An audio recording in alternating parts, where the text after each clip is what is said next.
Nubian art is as enchanting as it is mysterious. Nubian royalty left behind vast amounts of riches, from jewelry and sculpture to pottery and pyramids. It's all on view now in the largest show the Museum of Fine Arts has ever presented.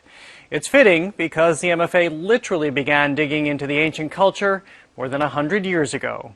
In 1916, Museum of Fine Arts Egyptologist George Reisner was among the first archaeologists to excavate Kerma, an ancient city located in Nubia, what is now southern Egypt and Sudan.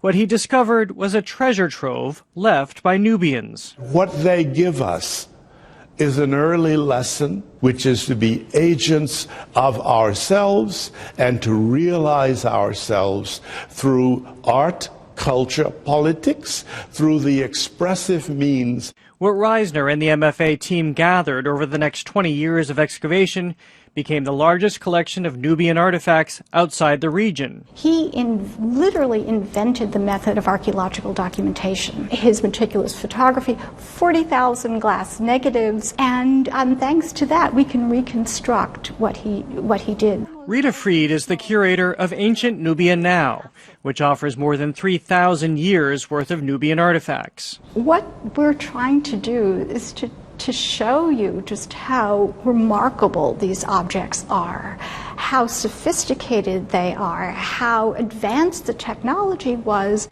Edmund Barry Gaither is the director of the Museum of the National Center of Afro-American Artists, an MFA partner. When you come to the end, you have an appreciation of the beauty and aesthetics, of the fine craftsmanship, of the rich variety of kinds of things that were made. They are pieces that show us how ancient civilizations lived, and from the artifacts discovered in tombs, how they wanted to be remembered. From the ceramics of Kerma, to the spectacular jewelry of the Nubian king Pianki, to the mysterious sculptures of its capital Merowe. These beautiful tulip-shaped beakers that are a combination of black and red in the same vessel.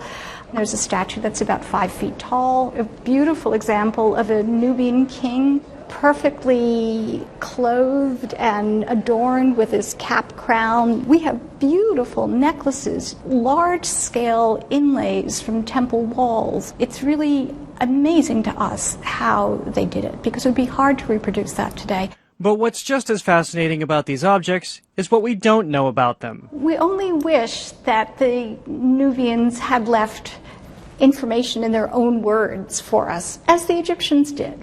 They left us no writing. Most of what was written down about Nubian civilizations came from neighboring Egypt.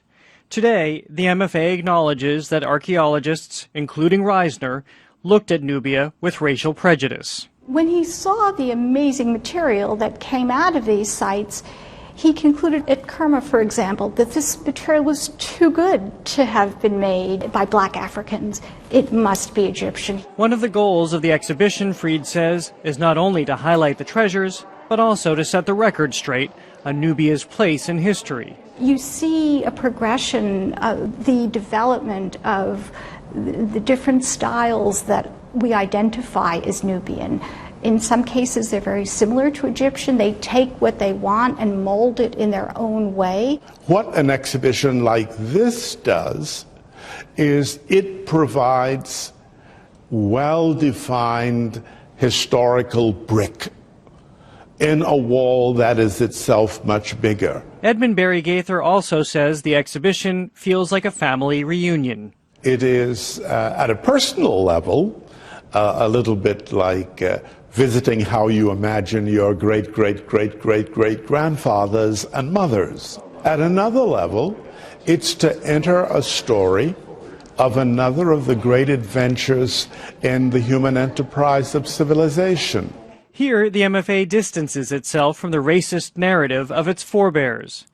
Nubia no longer lives in the shadow of Egypt, but as an equal civilization that rose, conquered, and created on its own terms. These people, at every point, had a sense of participation in the world of their times.